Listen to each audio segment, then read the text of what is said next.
Over in Marvel Comics' recent X-Men titles, the anti-mutant group known as Orchis struck a deadly blow against the X-Men during their most recent Hellfire Gala.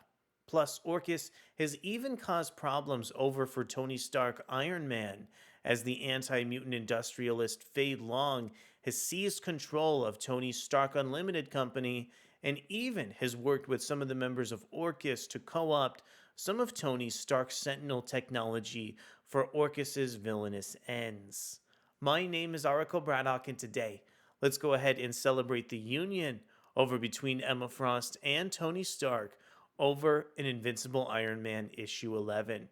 Before we get deeper into the video, I want to encourage you to consider subscribing to the channel and hitting the like button over on our video. Meet the new Hellfire Club. Iron Man and Emma Frost begin their whirlwind honeymoon and their takeover of the Hellfire Club. Invincible Iron Man issue 11 is written over from Gerry Duggan, featuring artwork from Andrea Di Vito. We have colors from Bryan Valenza, letters from VC's Joe Caramagna, and we have a cover for the issue coming in over from Kael Ngu. Really love how this cover, I think, sets up some of the inner workings of the issue over with the Hellfire Club. And I want to extend a quick thank you over to Adventures in Poor Taste for posting a preview of the series so fast. This issue of Iron Man actually breaks off with the usual artist Juan Frigeri and features guest art over from Andrea Di Vito. Really found that Di Vito's artwork just did a phenomenal job adjusting to the really interesting tone of Marvel's brand new Iron Man title. The way that Emma Frost is still operating in this disguise of Hazel Kendall over on the honeymoon in Hawaii with Tony is just a really interesting way to kick off this storyline. When you check out some of the opening pages, you already can get a hint from elements like the recap page and previous issues of Iron Man that something else is going on during this honeymoon.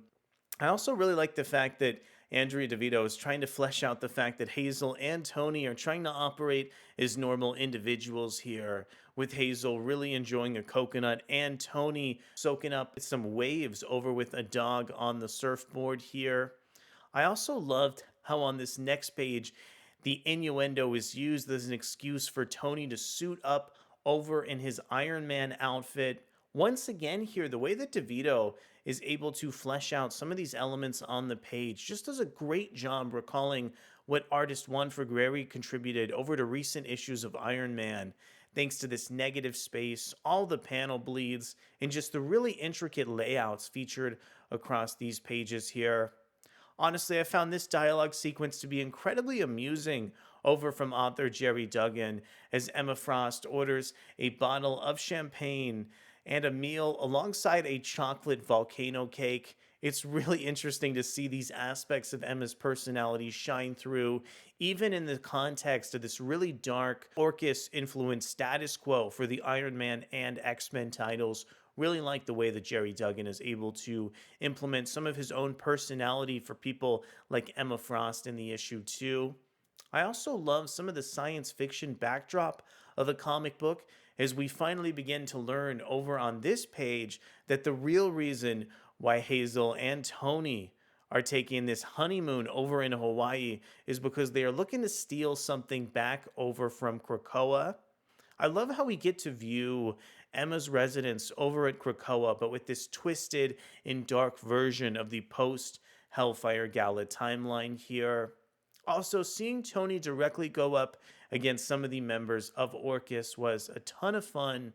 I think this issue even operated like a spy comic book here, as Tony Stark's brand new stealth armor did a great job concealing him from some of the agents of Orchis until his location was given away here. Once again, the way Di Vito is able to pace some of these action scenes here and really build up the intrigue to Tony try and conceal himself from the Orchis agents was so thrilling.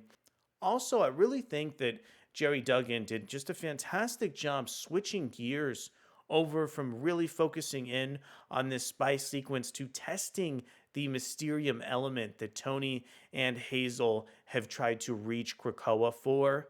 Getting to see some of the various guest stars across this issue was a ton of fun. I also think that this current status quo over for the Iron Man and X-Men comics is really unique and different amongst so many other titles here. So getting to see some characters in the greater Marvel universe react over to the status quo was also really compelling. I was also a little bit intrigued by the fact that we didn't get more material over for the Hellfire Club in this particular issue of Iron Man, but I have a feeling that it's incoming in future stories. Another really interesting element of this Iron Man tale is how Tony is really looking to bring the fight back over to Orcus as well as Fei Long here. I think the battle over between Fei Long and Tony Stark has been brewing for such a long time within the pages of Invincible Iron Man. I'm also incredibly intrigued to see how some of the threats over with Orcus and Fei Long begins to affect future issues of the core Iron Man title.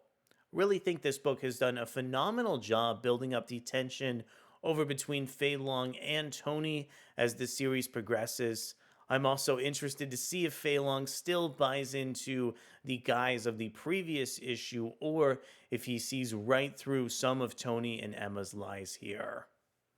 So at the end of the day here, I thought this was a really phenomenal issue of Iron Man, really using the X-Men plot threads to bolster the Iron Man property in a really interesting direction. The way that Tony and Emma's relationship has begun to advance over in these recent Iron Man issues has been really interesting to read.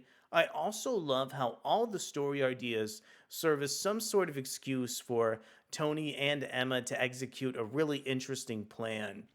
I think this issue of Iron Man is a great example here, as Emma and Tony are supposed to be celebrating a honeymoon, but are secretly searching for this mysterious Mysterium element in order for Tony to strike back against Orcus and Fei Long. I want to know from you, did you enjoy this issue as much as I did? What were some of your thoughts over with the lingering threats of Orcus and Fei Long in the background? Also, what were some of your thoughts on how this book interacted with Immortal X-Men? I thought the introduction of these two series was a really interesting plot element, and I really hope it continues over in future issues of both Iron Man and Immortal X-Men. Thank you so much for coming to check out our video review over on Invincible Iron Man issue 11. We'll be back to see where Marvel's X-Men and Iron Man books are headed next. Thanks so much, and I'll see you soon. Bye.